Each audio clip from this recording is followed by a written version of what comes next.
m'appelle Jean-Marc Laillé, je suis ce qu'on appelle un professeur émérite à l'université d'Aix-Marseille dans un laboratoire université et CNRS. Et donc ce laboratoire, le sigle est ici, ça s'appelle Physique des interactions ioniques et moléculaires, et on s'intéresse énormément aux problèmes d'énergie sous toutes ses formes, et on travaille avec le CEA Cadarache et ITER.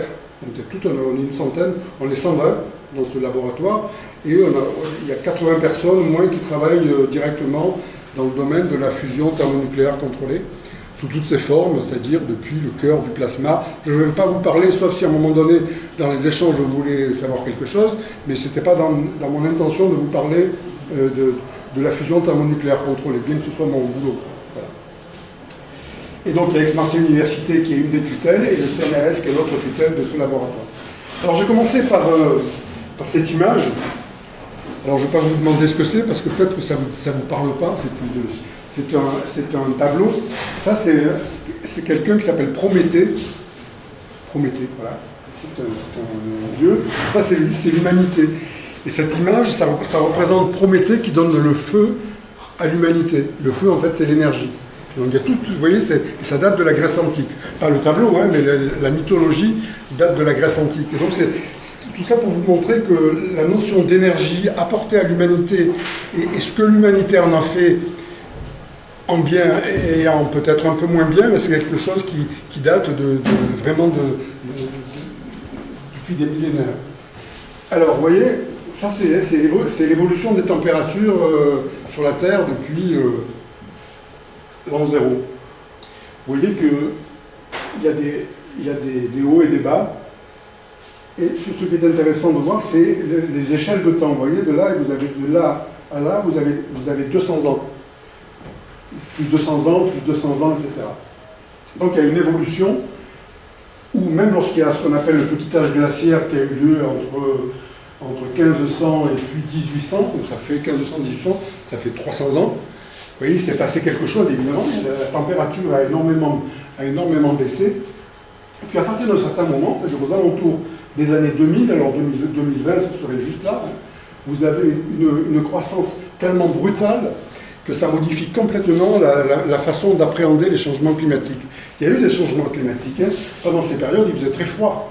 Beaucoup plus froid que quand on dit il y a 20, 30 ans, 40 ans, la température était plus basse. Donc ça, c'est un fait qui est important, c'est que cet effet-là a très peu de chances d'être un effet naturel. C'est un effet qu'on appelle anthropique.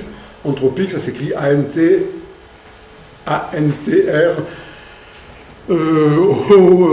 avec comme anthropophage, mais avec pic, d'accord. Ça veut dire qu'il dépend de l'homme. C'est ça qui est important.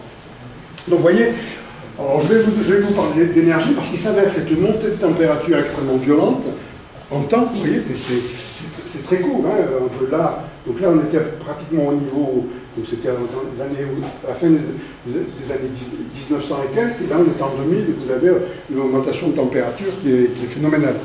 Et cet effet-là est dû principalement, c'est ce que je vais essayer de vous démontrer au fur et à mesure, est dû principalement à le taux de CO2, de gaz carbonique, qui est relargué dans l'atmosphère et qui modifie ce qu'on appelle un effet de serre, dont je parlerai tout à l'heure. Et ça, c'est les évolutions de température avec différentes possibilités de scénarios pour les évolutions de la température. Ça va dépendre comment se comporte l'humanité. Et puis, j'ai voulu vous mettre... C'est la même personne, ça. Vous voyez, le temps, des fois, fait des ravages. Hein. Ça, c'est Claude Lorius, quand il était jeune. Et puis ça, c'est Claude Lorius. Alors, vous ne le voyez peut-être pas très bien. Juste un petit peu avant qu'il meure, il est mort il n'y a pas très longtemps. Alors, est-ce que quelqu'un connaît Claude Lorius? Personne. En fait, Claude Lorius, c'était je vais vous raconter un peu sa vie, parce qu'après tout, on est là aussi pour que vous sachiez un petit peu quelles sont les personnes importantes qui ont travaillé là-dessus. Claude Lorius, c'est un glaciologue, c'est un climatologue, glaciologue, et c'est lui qui a fait la corrélation entre le taux de gaz carbonique et puis les évolutions de température au travers de l'humanité. Il était un petit peu plus âgé que vous, mais pas tant que ça, puisqu'il était en ce qu'on appelle maintenant L3, donc en licence 3, Et à la fin de sa licence 3, il ne savait pas trop ce qu'il allait faire. Alors, ce que je vous dis là, c'est lui qui me l'a raconté, pas à moi personnellement. On était une assemblée où il était devant nous et puis il nous racontait un petit peu sa vie. À l'époque, il ressemblait plus au vieux monsieur qu'il était qu'au jeune homme qu'il était là. Il nous racontait que donc à la fin de la licence, il ne savait pas trop quoi faire. Il a vu qu'il y avait des embauches pour aller au pôle Sud. Donc c'est dans les années 55. Pour vous, c'est très très vieux. Pour moi, c'est moins vieux, mais c'est vieux quand même. Et donc il ne savait pas quoi faire. Il est allé là-bas. Il est resté 1 an. Il faisait, là où ils habitaient, il faisait dans les moins 20, moins 30, au plus chaud. D'accord. Donc c'était quand même très froid. Et ce qu'il faisait au pôle Sud, il prenait des carottes de glace. Donc, une fois qu'il est revenu, il a dit « je vais être glaciologue quand je serai grand ». Il a été glaciologue, et puis il y a eu une fois où il est revenu et où il a dirigé une opération. Alors, je vous raconte ça parce que c'est lui qui nous l'a raconté. Et un soir, donc, ils sont dans une espèce de casemate qui est enfoncée dans la glace, et ils boivent du whisky. Ça arrive. Après une journée de travail, on boit du whisky et ils voulaient mettre, donc ils ont voulu mettre de la glace dans le whisky. Le confort était un petit peu meilleur que quand il était jeune. Alors qu'est-ce qu'il a fait? Il n'y avait pas de glaçon, il n'avait pas envie de sortir, il faisait moins 70 dehors.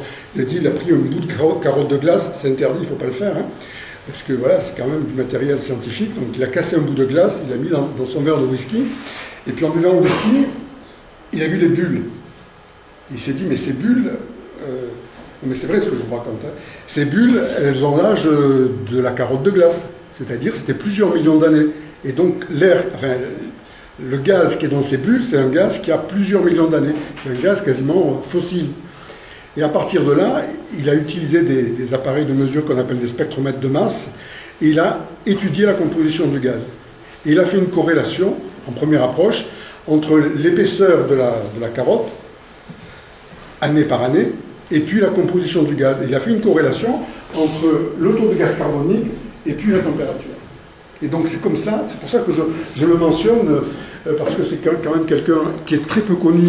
Il a eu la médaille d'or du CNRS, hein, c'est quelqu'un qui c'était pas un savant tout seul dans son laboratoire, c'est quelqu'un, il a été directeur de labo, voilà, vraiment une position importante, mais il n'était pas assez écouté, et il a dit, attention, on risque d'aller vers des évolutions de température très importante parce qu'on relargue du gaz carbonique dans l'atmosphère. C'est un monsieur qui, à mon avis, est extrêmement important dans tout le travail qu'on fait ici sur le réchauffement climatique. Il a posé les bases de la compréhension du réchauffement climatique. Donc, il s'appelle Claude Lorgus et il est mort en 2023, c'est-à-dire il n'y a pas très longtemps. Et il avait plus de 90 ans. Donc, vous voyez, ça c'est quand il avait 25 ans, et puis là c'est quand il avait 90 ans, juste comme ça ensemble. Voilà, donc je voulais vous en parler quand même parce que il y a des personnes comme ça qui sont extrêmement importantes. Autre diapositive que je veux vous montrer, donc ça, c'est toujours alors là vous partez de 1750, vous allez jusqu'en 2020 à peu près. Alors ça c'est très intéressant comme figure, ça c'est la montée du dioxyde de carbone qu'on retrouve dans l'atmosphère, et ces figures-là, vous voyez, ce sont les différentes sources d'énergie primaire sur lesquelles je vais revenir tout à l'heure, qu'on utilise.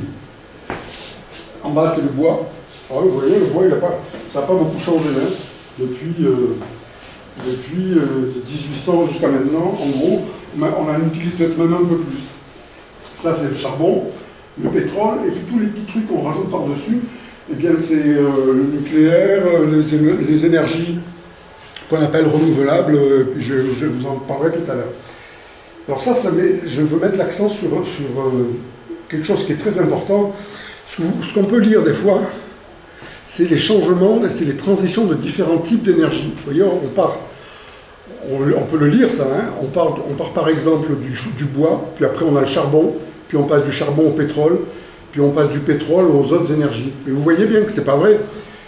Chaque fois que vous avez une nouvelle forme d'énergie, eh bien l'autre, elle continue aussi à grandir. C'est-à-dire quand on est passé du charbon au pétrole, eh bien on n'a pas arrêté le charbon. On a eu encore plus de charbon et on a rajouté au pétrole. Vous voyez, donc chaque fois, c'est quelque chose qu'il faut bien voir, chaque fois qu'on prend une nouvelle forme d'énergie, on la rajoute à celle qui était avant, et non seulement on la rajoute, mais celle qui était avant augmente aussi. C'est pour ça que quand vous entendez, sur tout, y compris à la télé, réseaux sociaux, transition énergétique, peut-être qu'il faut la faire, mais on n'en a jamais faite. Il n'y a jamais eu de transition du charbon au pétrole. On a rajouté le pétrole, on a rajouté autre chose, mais on n'a jamais changé du bois au charbon, du charbon au pétrole. D'accord? C'est fondamental ça, et ça, il faut faire très attention lorsqu'on écoute tout ce que vous pouvez écouter. Alors ça, c'est quelque chose sur lequel je reviendrai tout à l'heure. Encore une figure qui est peut-être un peu compliquée, mais je veux juste... C'est les empreintes de gaz carbonique sur lesquelles je reviendrai tout à l'heure, en fonction des pays. Vous voyez, les États-Unis, ça se trouve ici, la France, c'est ici. Et ici, vous avez l'Inde, le Brésil, l'Argentine, la Bulgarie, et ça, c'est la moyenne mondiale. Qu'est-ce que ça vous inspire, ça, comme réflexion, quand vous voyez ça? Parce qu'il faut mettre des nombres de population, là, d'accord? Donc ça, c'est l'empreinte carbone, mais si je mettais les populations, qu'est-ce qui se passerait? L'Inde, c'est combien? Ça viendrait jusqu'où, l'Inde? Ça viendrait là-haut. D'accord? Donc, vous avez des pays qui sont extrêmement peuplés, qui ont une empreinte carbone qui est très faible, puis vous avez des pays qui sont certes peuplés, mais pas autant, et qui ont des empreintes carbone qui sont très fortes. Toujours corrélées à l'énergie. Et donc on s'aperçoit d'un truc, rien qu'en regardant cette figure, c'est que si tous les pays veulent avoir le même niveau de vie énergétique qu'on a nous, ben ça va être extrêmement compliqué.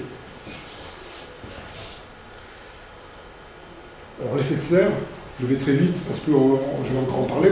Je pense que vous savez à peu près tout ce que c'est. Qui c'est qui a jamais entendu parler de l'effet de serre? Vous en avez tous entendu parler? Voilà. Donc, vous avez un rayonnement qui arrive du Soleil, la Terre, et vous avez tout un ensemble d'échanges thermiques sur lesquels je ne vais pas revenir, qui fait qu'on arrive à avoir une température vivable sur la Terre. S'il n'y avait pas d'effet de serre, il ferait très froid ou très chaud, et on serait très mal. C'est-à-dire qu'il ne pourrait pas y avoir de vie telle qu'on la vit ici. On pourrait y revenir tout à l'heure. Parmi les figures qui me paraissent très importantes aussi, c'est ce monsieur-là, qui s'appelle Richard Feynman, qui a eu le prix Nobel de physique il y a 65, donc il y a très longtemps, et qui avait travaillé sur l'énergie. Il a donné il a dit une phrase qui m'interpelle toujours. Il existe une formule, alors l'énergie, ça apparaît sous un très grand nombre de formes, et il existe une formule pour chacune. Il y a l'énergie mécanique, que vous connaissez sans doute, l'énergie électrique, vous la connaissez aussi, l'énergie chimique, vous en avez sûrement un petit peu entendu parler, l'énergie nucléaire, c'est celle qui est contenue dans les noyaux, la formule magique, entre guillemets, qui vous donne l'énergie nucléaire, c'est quoi comme formule? Est-ce qu'on peut me le dire? Comment? Voilà, E égale MC2. Donc l'énergie. Après, il faut savoir la manipuler, cette formule. Et on voit bien que ça, c'est ce qu'on appelle l'énergie qui est donnée par les noyaux. L'énergie thermique, que vous connaissez aussi. Mais en fait, le concept global d'énergie, il est venu très très tard. Et alors lui, il disait ça à peu près pour tout, parce qu'il a eu le prix Nobel pour la physique quantique, et il dit « J'ai jamais rien compris à la physique quantique, donc il faut se méfier quand il dit qu'il n'a pas compris, il a déjà un petit peu réfléchi. » Pour moi, c'est un des immenses physiciens du dernier siècle, qui peut être comparable, peut-être pas comparable à Einstein, mais qui a fait beaucoup pour la compréhension de la physique. Alors l'énergie, c'est multiforme, c'est pas pour ça qu'elle est insaisissable, en fait, on sait la mesurer, il y a eu tout un ensemble de travaux depuis des décennies, j'allais dire des siècles, on va dire plutôt de nombreuses décennies, pour pouvoir la mesurer. Il existe différentes méthodes sur lesquelles je ne vais pas forcément revenir, mais je vais vous parler d'une expérience qui est fondamentale pour l'énergie, que vous devez connaître. Alors je vais chanter sur les unités. Alors là, j'ai spoilé le système, je vous ai dit, il y a le joule, donc vous savez que l'unité d'énergie, c'est le joule. Alors joule, c'était un physicien écossais, il ne faut surtout pas dire qu'il était anglais, un physicien écossais, qui a particulièrement étudié l'énergie. Alors vous prenez 1 kilo, vous avez une épaisseur de 10 cm, vous prenez votre kilo, vous le mettez là, vous avez dépensé 1 joule. Voilà, c'est ça. Pour faire vite, l'unité d'énergie légale, dans le système qu'on appelle système international d'unité. Mais une autre unité d'énergie que vous connaissez, qui s'appelle qu'on trouve sur les boîtes de céréales, des fois. Non, kilojoule, ça veut dire que c'est milliers de joules, non, autre chose. Une autre unité. Pardon? La calorie. Alors, la calorie, ça a été utilisé par un physicien qui s'appelait Lavoisier, et qui est assez familière. On utilise d'ailleurs plus la calorie que le joule. Et c'est l'énergie qu'il faut donner à 1 gramme d'eau pour que sa température augmente d'1 degré centigrade. 1 gramme d'eau, 1 degré centigrade. Vous allez me dire, ben ouais, comment on fait le rapport des deux?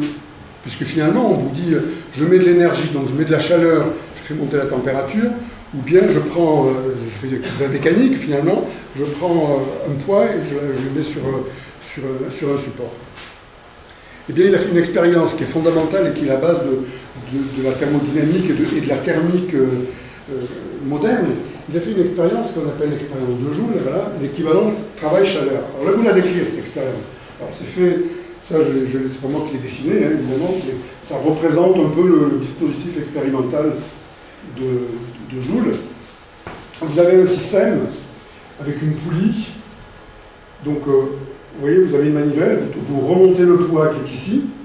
Donc si vous remontez le poids qui est ici, si vous lâchez le poids, il va dépenser une énergie, il va transformer son énergie potentielle en énergie cinétique, et puis vous allez avoir une dépense d'énergie mécanique. D'accord?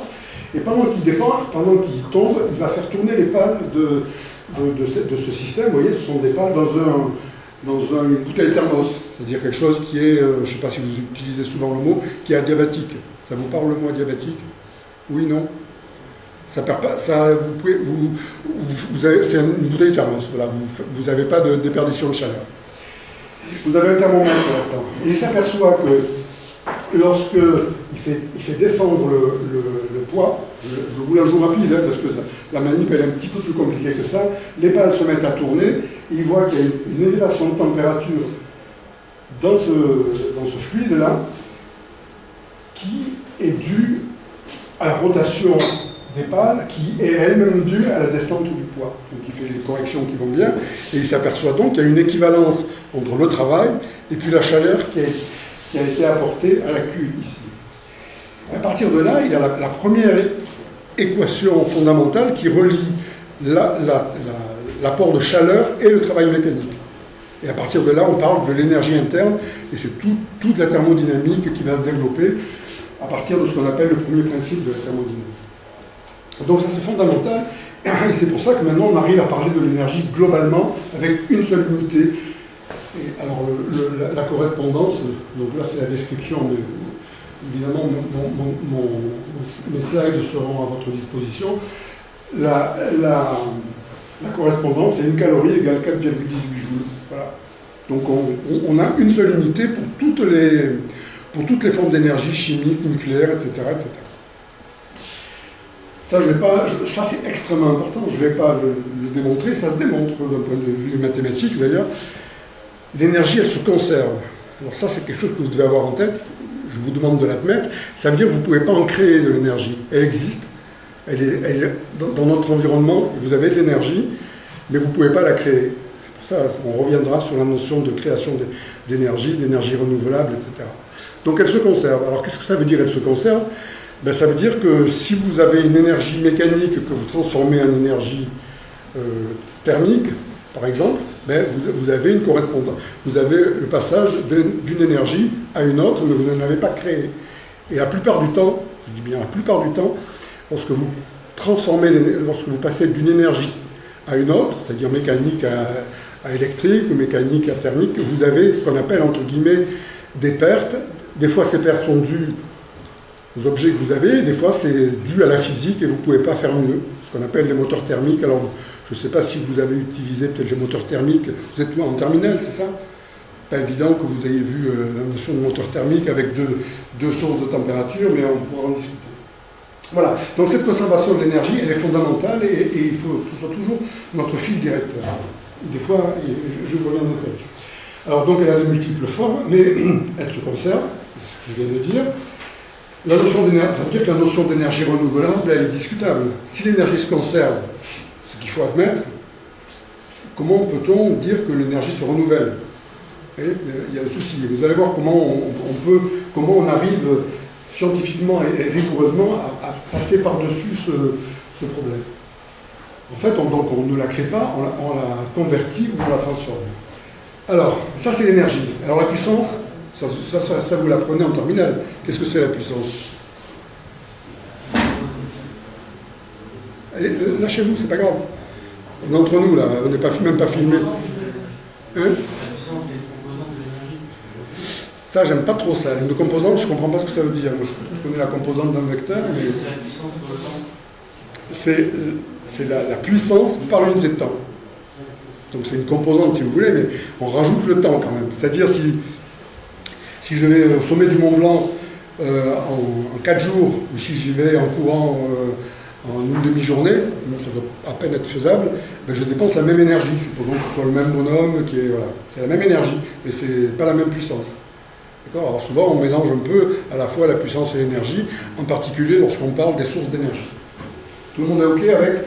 Donc l'unité de puissance, c'est le watt. Alors un watt, c'est 1 joule en 1 seconde. OK? Un watt, c'est 1 joule en 1 seconde.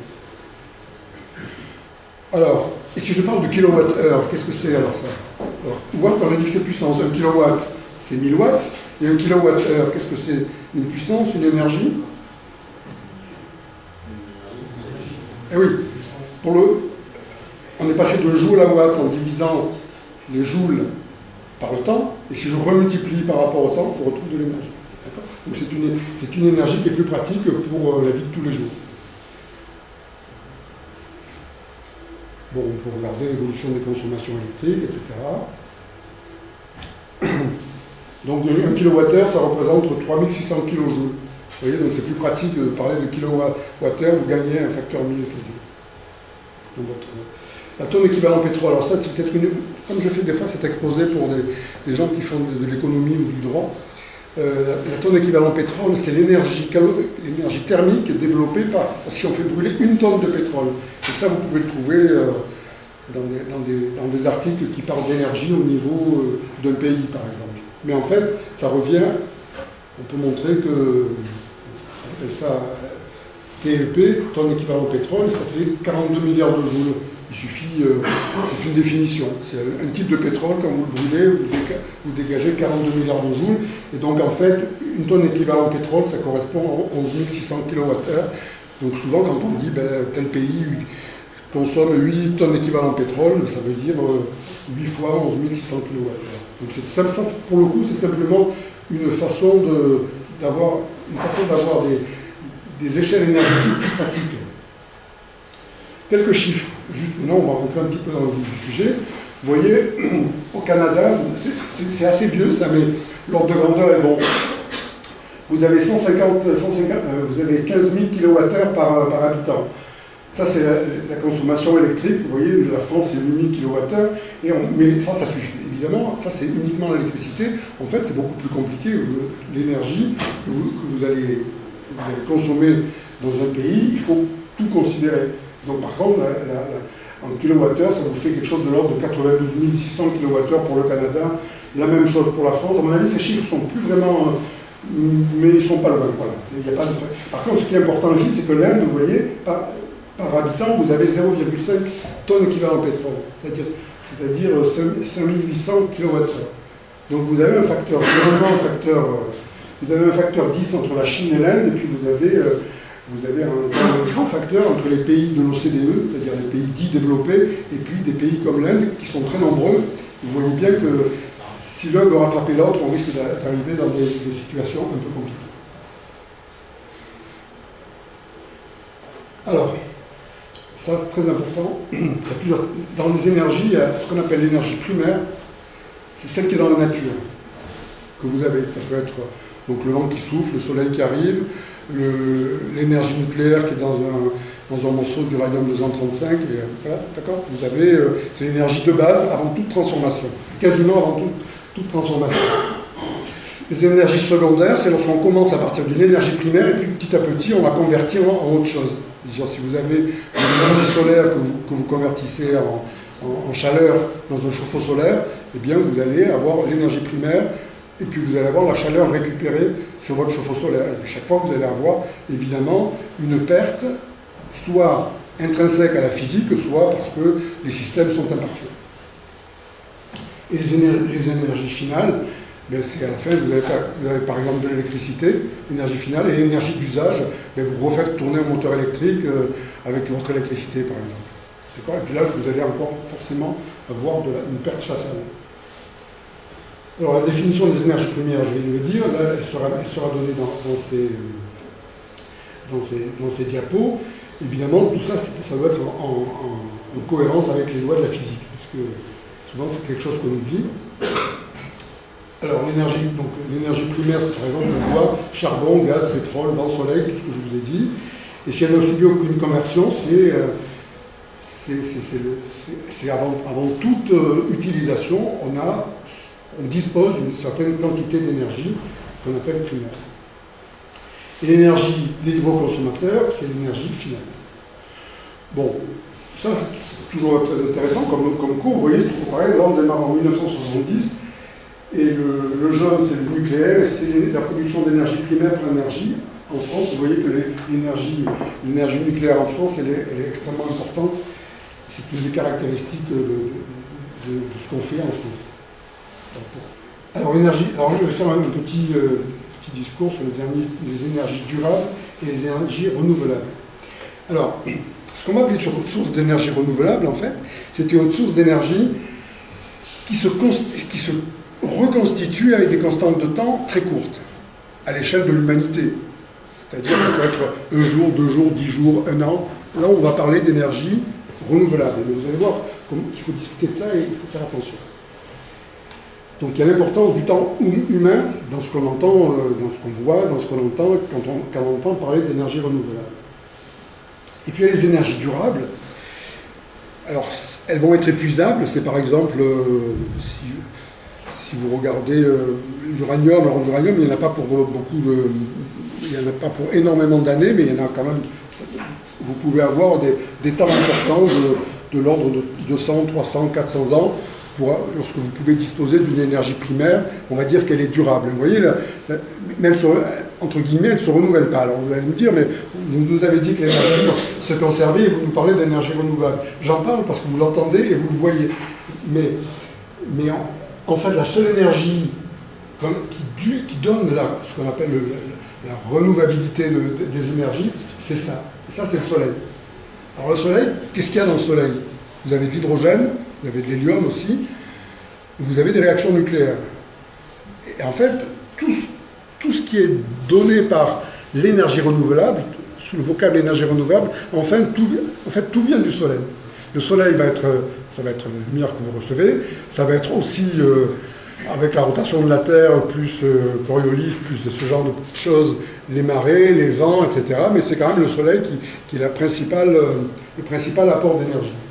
Mais le soleil, si vous regardez bien à l'échelle de beaucoup, à un moment donné, il va se transformer en géante rouge et puis vous n'existerez plus. Il va manger à peu près tout ce qu'il y a autour. Sauf que ça, c'est en milliards d'années. D'accord ? Donc on ne se sent pas concerné par l'extinction du soleil. C'est pour ça qu'on va dire que l'action du soleil va donner une espèce de paquet d'énergie que l'on qualifie de renouvelable. Mais en fait, c'est pas renouvelable, hein, elle se conserve. D'accord ? Mais vous voyez, avec ce que j'ai voulu dire dans un transparent, c'est les constantes de temps qui sont importantes. Une constante de temps pour nous, d'un milliard d'années, c'est l'infini. Moi, ce que je préfère dire, c'est la notion de stock et de fluide. Les énergies de stock épuisables, c'est le charbon, le pétrole. Donc à un moment donné, il n'y en aura plus, parce que c'est stocké. C'est l'uranium aussi, hein, d'ailleurs. Les énergies de flux, c'est le solaire, éolien, hydraulique, géothermie, biomasse, marine. Vous avez des flux énergétiques, qui sont en fait ces flux qui sont la plupart du temps pilotés par le soleil.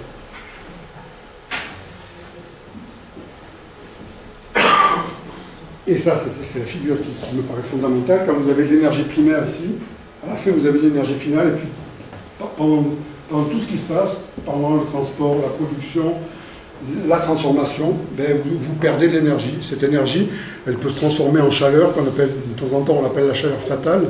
elle est perdue. Alors on peut essayer de la récupérer pour la réinjecter, mais pour la réinjecter, il faut dépenser de l'énergie, vous voyez, donc il faut faire des bilans globaux, qu'on peut des fois qualifier d'analyse de cycle de vie. Je pourrais vous en parler si vous voulez, mais il faut toujours avoir une vision globale lorsqu'on parle d'une source d'énergie.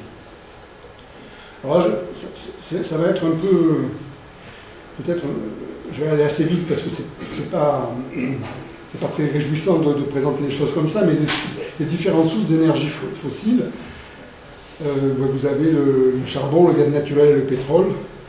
Je vais assez vite là. Ça a vraiment démarré pendant la révolution industrielle du 19e siècle. Il y a beaucoup d'usages pour les hydrocarbures, en particulier du pétrole, je vais y revenir. L'énergie nucléaire, alors je crois que vous avez des exposés sur ITER, je pense, donc on doit vous parler des énergies nucléaires, de fission, de fusion.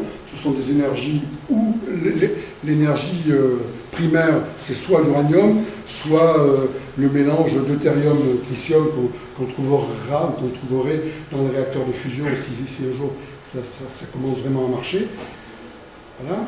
Alors, il y a la fission nucléaire, évidemment, donc ce sont un gros atome que vous cassez en deux, vous allez dégager de l'énergie, et ce dégagement d'énergie, c'est justement la somme des masses n'est pas égale à la masse de l'atome initial. Donc, je répète, la somme des masses, quand vous avez cassé un gros atome, n'est pas égale à la masse initiale, et cette énergie, qu'on va appeler E, c'est delta M, le défaut de masse que multiplie C2, C au carré, donc c'est la fameuse relation d'Einstein que vous trouvez dans la fission. Et dans la fusion, donc avec des atomes légers, comme le deutérium, comme le tritium, comme l'hydrogène, c'est le contraire. Quand vous les fusionnez, ça va peser moins lourd que quand ils sont séparés, et c'est ce défaut de masse que vous allez récupérer. Donc ça, c'est les énergies primaires, ce qu'on appelle les énergies nucléaires. Source d'énergie renouvelable, l'énergie solaire, en photovoltaïque, tout ça je vais y revenir, thermique, éolienne, hydraulique, géothermie et le bois, parce que c'est quand même, on a commencé par là quand on était dans nos grottes, hein, il y a longtemps, du temps de Néandertal. Alors, l'énergie solaire en conversion photovoltaïque, je vous ai fait un petit dessin, je vais y revenir là-dessus. Vous avez des panneaux qu'on appelle des panneaux solaires qui permettent, grâce à la nature corpusculaire de la lumière, ce qu'on appelle les photons. Le mot photon vous parle? Oui. Voilà. Parce que là, c'est vraiment la nature corpusculaire de la lumière qui fait que vous allez pouvoir générer à l'intérieur du solide ce qu'on appelle des paires électrons-trous qui vont pouvoir faire un courant électrique. C'est tous les panneaux que vous voyez dans la nature, c'est ça. Mais ça marche, c'est pas la chaleur qui fait marcher ça, hein. Ce sont la nature. En gros, en plus, ça marche mieux quand c'est froid. C'est-à-dire, l'idéal, ce serait que ce soit froid et qu'il y ait beaucoup de soleil. Bon, des fois c'est compliqué, mais ça marche quand même. Hein. L'énergie solaire thermique, ça c'est un petit dessin que je vous ai fait. Vous avez un capteur solaire qui est en général encore noir, parce qu'on peut montrer que ça absorbe bien le rayonnement total.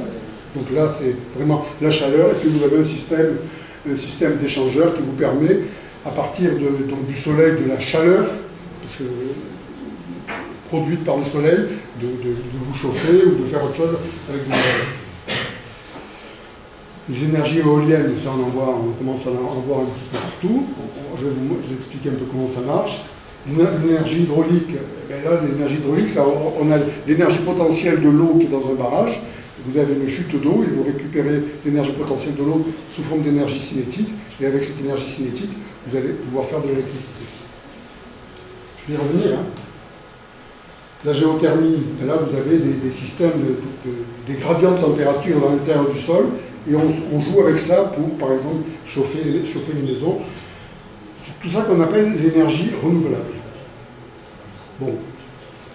Le bois, je le mentionne pour mémoire, évidemment, on peut dire, on voit des fois, parfois, que lorsqu'on utilise du bois, il est neutre au point de vue bilan CO2, parce que le CO2 que vous dégagez, il est réabsorbé par synthèse dans la forêt que vous avez plantée. C'est pas vrai totalement, mais c'est pas faux. Il y a des gens qui travaillent là-dessus. J'ai copains qui travaillent sur l'impact de la forêt, sur le stockage, sur le piégeage du CO2. C'est pas simple. C'est pas aussi simple que ça, mais disons qu'on peut, le fait de brûler et de replanter, ça peut être intéressant. Alors, on va faire quelques petits exemples.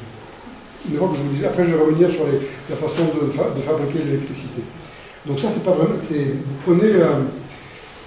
ce calcul, je l'ai tiré à partir d'une bande dessinée de Jean-Marc Jancovici. Ça vous parle, Jean-Marc Jancovici? Ça devrait. C'est une BD qui est sympa. C'est un gros pavé quand même, comme ça, que vous trouvez dans les bonnes librairies. Et tout ce que je vous dis là, c'est un peu inspiré par ses travaux. C'est un Jean-Marc de plus.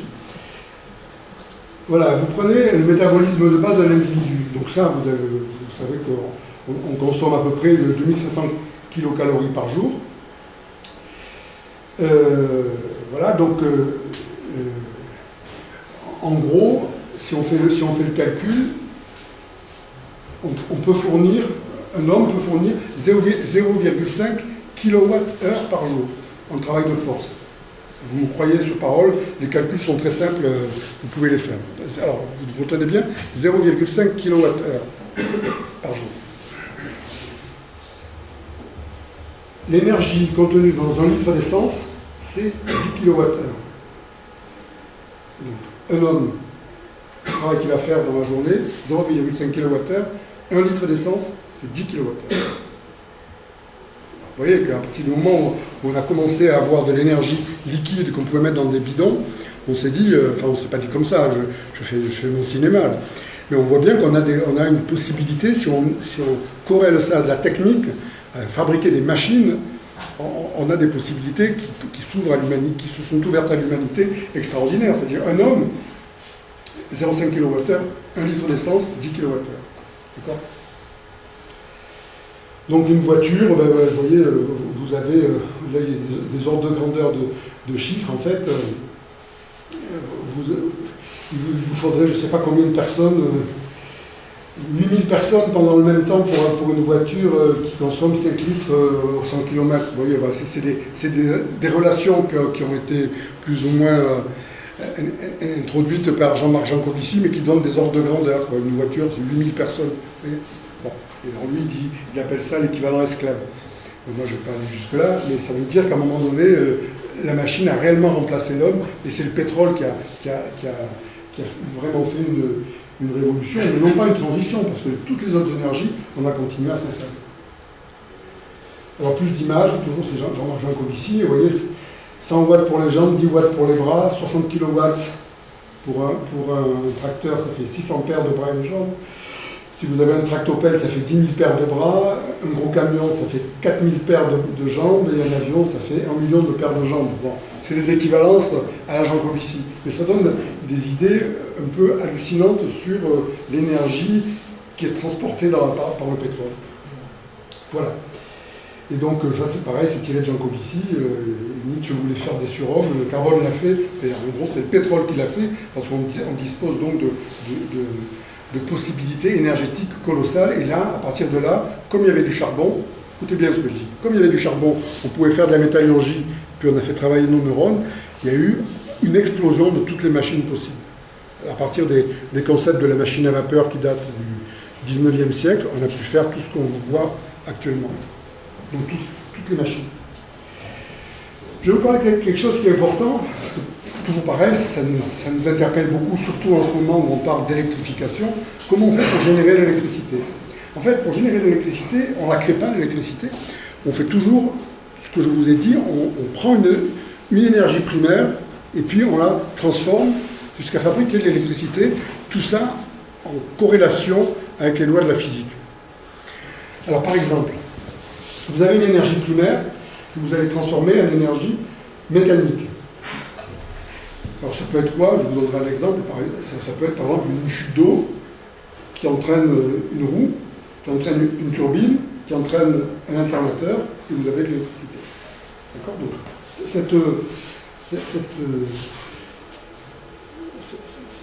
séquence énergie primaire, énergie mécanique, conversion mécanique, électrique, électricité, c'est vraiment un grand classique dans toute la fabrication, entre guillemets, de l'électricité.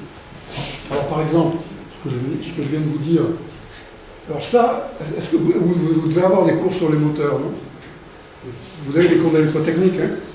Oui, donc vous savez ce que c'est un alternateur. Ça utilise quelle loi de la physique pour que ça marche? Pardon ? Il faut utiliser l'énergie mécanique du moteur pour obtenir l'énergie électrique. Oui, mais quelle est la loi physique qui permet à la fois de faire tourner un moteur électrique ou de fabriquer de l'électricité à partir de quelque chose qui tourne? Ce qu'on appelle les lois de l'induction.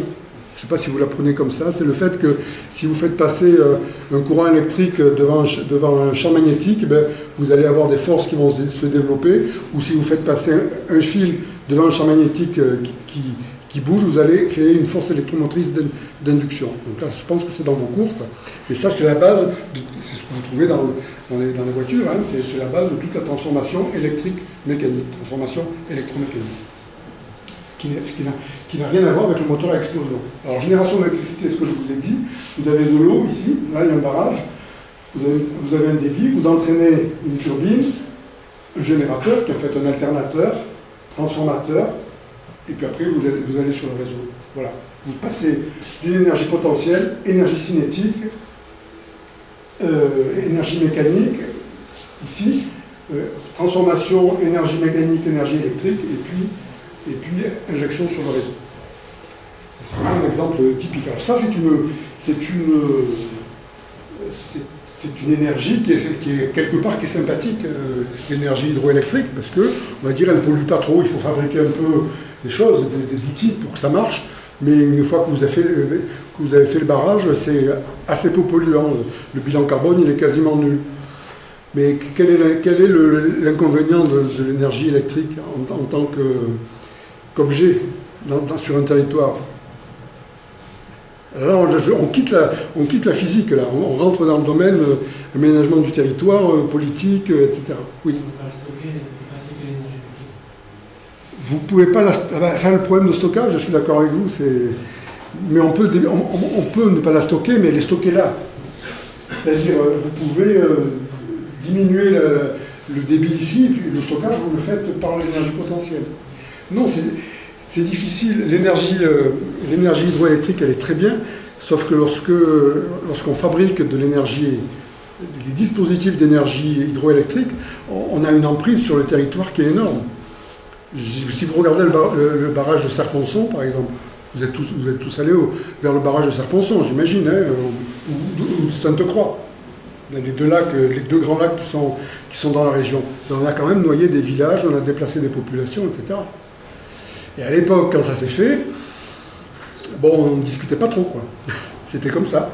Et là, maintenant, ça serait beaucoup plus compliqué s'il fallait faire un nouveau barrage, je ne sais pas, pour noyer, je dis n'importe quoi, la vallée du Guil, par exemple, au-dessus de Guillest. C'est idiot ce que je dis, mais c'est pas grave. Il y a plein de villages dedans. Et voilà, les gens, il faut les déplacer. Vous voyez que cette opération d'emprise sur le territoire, elle est aussi extrêmement importante lorsqu'on commence à parler des énergies renouvelables. Il y a une énorme prise au sol dont il faut tenir compte d'un point de vue social. Et là, je quitte évidemment mon domaine, ma zone de confort. C'est pas mon boulot, mais c'est notre boulot de citoyen de se dire, à un moment donné, si je fais une centrale solaire qui va utiliser 50 km², vous voyez bien qu'il y a une prise au sol, des gens qu'il faut peut-être déplacer, des forêts qu'il faut couper, c'est pas facile. Ça fait partie d'un volet essentiel dans la vie de notre citoyen. La génération d'électricité par une centrale nucléaire, c'est très, très simplifié. Vous avez de l'eau chaude, un échangeur, un générateur de vapeur, et puis ce générateur de vapeur, il y a un cycle thermodynamique sur lequel je ne vais pas rentrer. Vous entraînez une turbine, un alternateur, et puis après, pareil, vous allez sur le réseau. D'ailleurs, vous avez toujours la même chose. À partir d'une source primaire, vous passez d'une génération, vous passez de la source primaire à de l'énergie mécanique, et de l'énergie mécanique à une énergie électrique. Les éoliennes, c'est pareil. Hein. Vous avez une pale qui tourne, vous avez un système qui va augmenter la vitesse de rotation, qui va la faire passer de 22 tours par minute à 1500 tours par minute. C'est une boîte de vitesse mécanique toute bête. Vous avez un alternateur, ici, de l'électricité que vous mettez sur le réseau. D'accord? Donc vous voyez toujours le même principe. Il y a un principe qui est complètement différent. Ah oui, taux de conversion, alors ça se trouve dans la littérature, en gros, on dit qu'il y a 2,54. C'est-à-dire, si vous avez pour 9000 kWh d'énergie électrique, il vous en aurait fallu 22 860 à l'énergie primaire, mais c'est quelque chose à prendre avec des pincettes. C'est pas exact. C'est pas un truc exact, c'est une espèce de moyenne qui rejoint ce que je vous ai montré tout à l'heure, c'est-à-dire vous avez l'énergie primaire, différentes pertes de production, de transport, et à la fin vous avez l'énergie finale.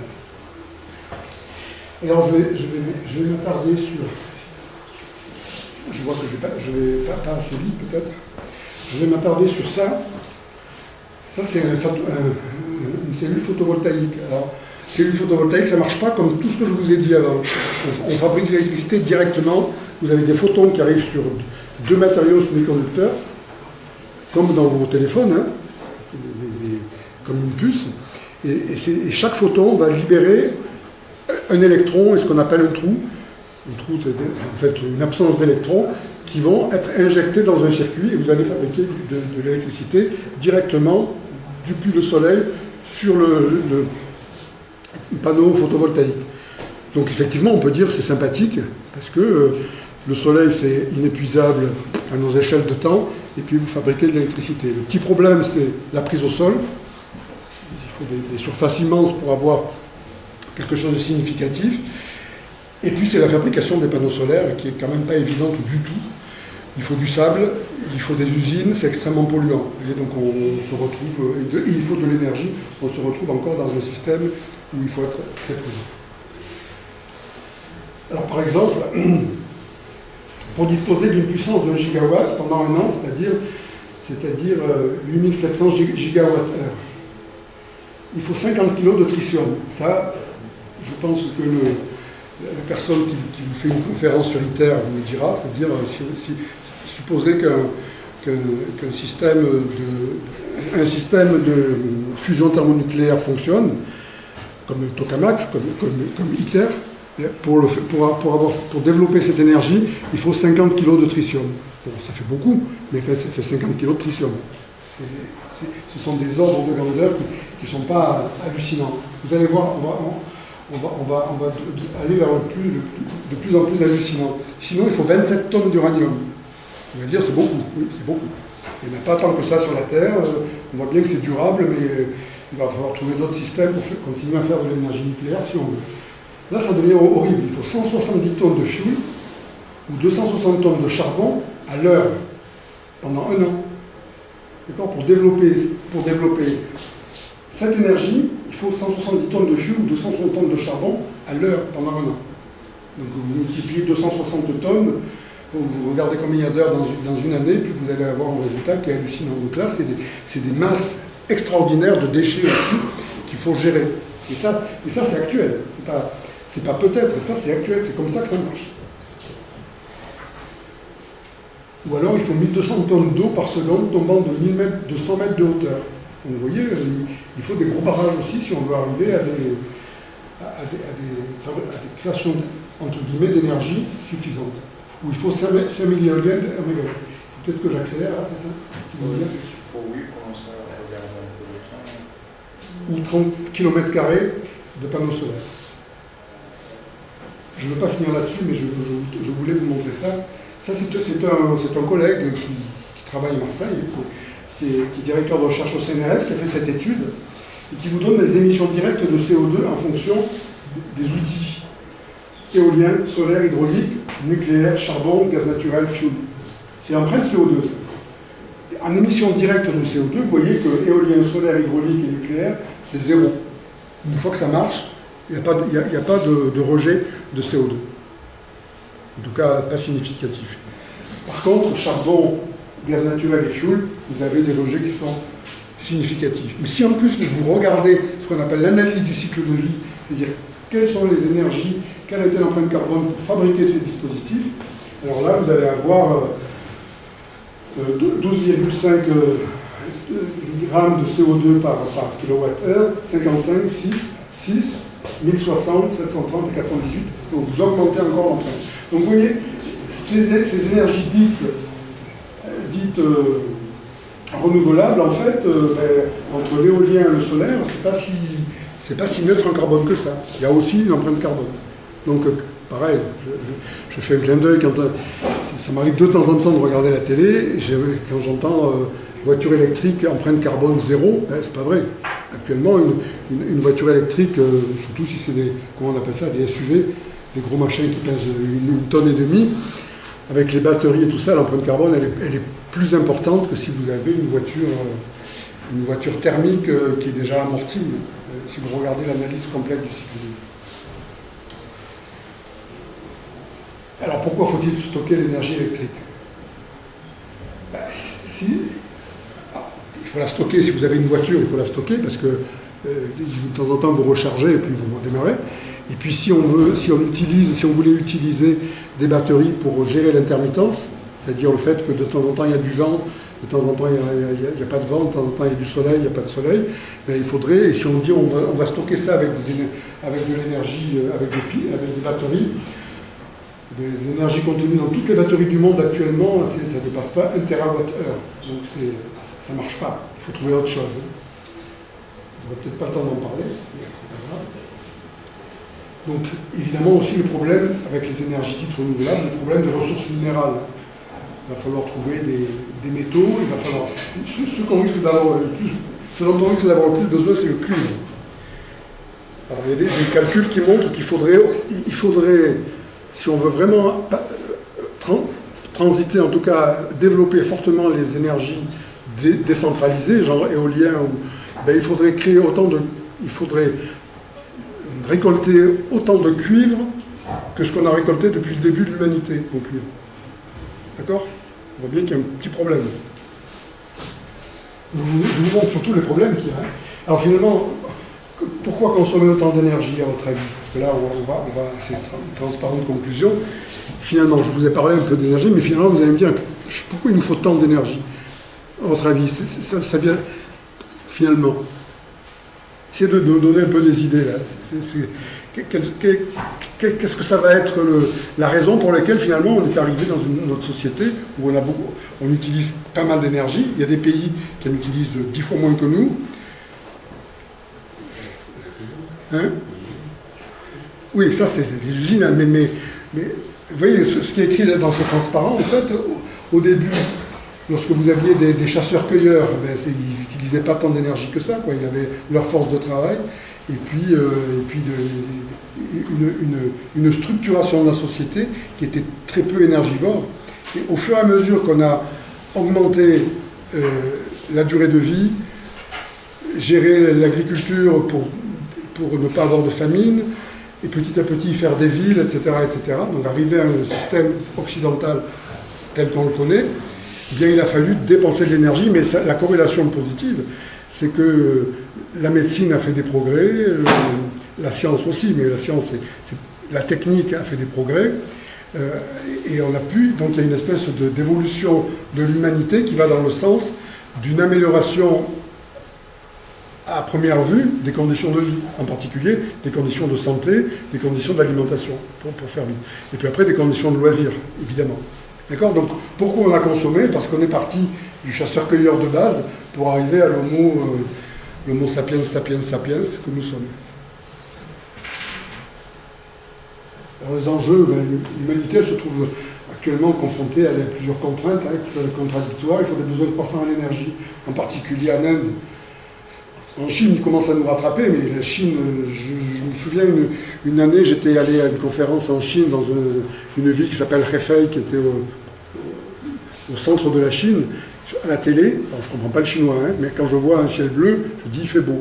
Je passais la tête à la fenêtre et je voyais un truc gris, mais gris comme s'il allait neiger. Et le soleil que je voyais au travers, il était vert.